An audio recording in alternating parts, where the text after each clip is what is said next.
ಕೊಡ್ತಾರೆ ಇವರು ವಿದೇಶದಿಂದ. ಅದು ದುರ್ಬಳಕೆ ಆಗಲಿಕ್ಕತ್ತದ, ಒಳ್ಳೆ ಕೆಲಸಕ್ಕೆ ಉಪಯೋಗ ಆಗ್ತಾಯಿಲ್ಲ ಅಂತೇಳಿ ಆರೋಪ ಮಾಡಿ ಅವ್ರ ಮೇಲೆ ಇಡಿ ಕೇಸು ಈಗ ಸ್ಟಾರ್ಟ್ ಅದ. ಅದೇನು ಇರ್ತದೆ ನೋಡೋಣ. ಯಾಕಂದ್ರೆ ಸೋರಸ್ ಎಷ್ಟು ಪ್ರಾಮಾಣಿಕ ಎಷ್ಟು ಅಪ್ರಾಮಾಣಿಕ ಅನ್ನೋದು ತನಿಖೆಯಿಂದ ಗೊತ್ತಾಗುವಂಥ ವಿಷಯ.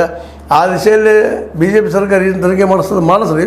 ಅದೇ ಕಾಲಕ್ಕೆ ರಾಹುಲ್ ಗಾಂಧಿಯವರಾಗಿರ್ಬೋದು, ಮತ್ತೊಬ್ಬರಾಗಿರ್ಬೋದು, ಕಾಂಗ್ರೆಸ್ಗರಾಗಿರ್ಬೋದು, ಇವರ ಇದ್ದಂಥವ್ರ ಸೋರಸರ ಪರವಾಗಿ ನಿಲ್ಲುವಂಥ ಮಾತುಗಳನ್ನು ಮಾತಾಡೋದನ್ನು ನೋಡಿದಾಗ ಒಟ್ಟಾರೆಯಾಗಿ ಸಂಘರ್ಷ ರೂಪ ಪಡೆದೇ ಇರಲಿ ಅಂತೇಳಿ.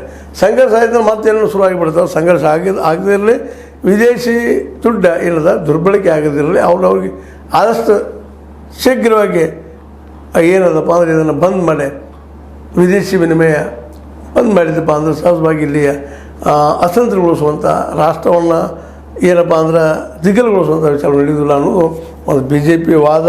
ಆ ವಾದ ಎಷ್ಟು ಸರಿ ಎಷ್ಟು ತಪ್ಪು ಅನ್ನೋದು ಈಗ ಏನಪ್ಪ ಅಂದ್ರೆ ನಮ್ಮ ಈ ಇಡಿಯಿಂದ ಸಂಶೋಧನೆ ನಡೀತಾ ಇದೆ, ಶೋಧನೆ ನಡೀತಾ ಇದೆ.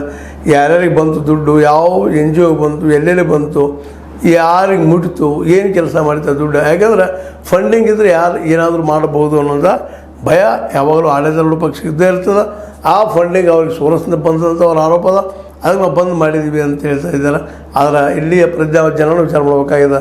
ಹೌದಲ್ಲ, ಫಂಡ್ ಎದಕ್ಕೆ ಯೂಸ್ ಆಗಿದೆ ಅದು ತಿಳ್ಕೊಂಡ, ಅದು ಏನಾದರೂ ರಾಷ್ಟ್ರಘಾತಕ ಅಲ್ಲದ ವಿಷಯಗಳಿಗೆ ಆ ಫಂಡ್ ಯೂಸ್ ಆಗಿದ್ದಪ್ಪ ಅಂತಂದ್ರೆ ಈ ರೆಡ್ಡಿಲ್ಲಪ್ಪ ಸೋಷಿಯಲ್ ಡೆವಲಪ್ಮೆಂಟ್ ಆಗಿದೆ ಅಂತ ತಿಳ್ಕೊಳ್ಳೋಂಥದ್ದು. ಮತ್ತು BJPಗೆ ಆರೋಪ ಮಾಡುವಂಗೆ ಅದು ನಿಜಾನೇ ಇದ್ದರೆ ಅವ್ರಿಗೆ ಶಿಕ್ಷೆ ಕೊಡಿಸೋದು ಎರಡು ಕೆಲಸಗಳು ಆಗಬೇಕಾಗಿದೆ ಅಂತ ಹೇಳ್ತಾ ಸೋರಸ್ ವರ್ಸಸ್ ಅದಾನಿ ಮಾಡುವಂಥ ಒಂದು ಪ್ರಯತ್ನವನ್ನು ನಮ್ಮ ಮೋದಿಜಿಯವ್ರು ಮಾಡಿದ್ದಾರೆ. ಅದ್ರಾಗ ಏನು ಎಷ್ಟು ಮಟ್ಟಿಗೆ ಯಶಸ್ವಿ ಆಗ್ತಾರೆ ಕಾದು ನೋಡೋಣ ಅಂತ ಹೇಳ್ತಾ, ಸೋರಸ್ ನಂಟು ಎಲ್ಲರಿಗೂ ಇದೇನಾ ಇದು ಅನ್ನುವಂಥದ್ದು ಮತ್ತು ಕೇಳ್ತಾ ಇವತ್ತಿನ ಈ ಒಂದು ಮಾತು ಮುಗಿಸ್ತಾ ಇದ್ದೀನಿ. ನಿಮಗೆ ಲೈಕ್ ಆಗಿರ್ಬೋದು, ಲೈಕ್ ಮಾಡಿ, ಶೇರ್ ಮಾಡಿ, ಕಮೆಂಟ್ ಮಾಡಿ, ಜೊತೆಗೆ ಸಬ್ಸ್ಕ್ರೈಬ್ ಆಗೋದು ನಿಲ್ಲಿಸಿಕೋಬಾರ್ದು. S16 ನ್ಯೂಸ್ ಅರ್ಥ ತೇಜ್ ಚಿತ್ತಾರಾಮಿದು ಸತ್ಯದ ಕೈಗಳಲ್ಲಿ ವಂದನೆಗಳು.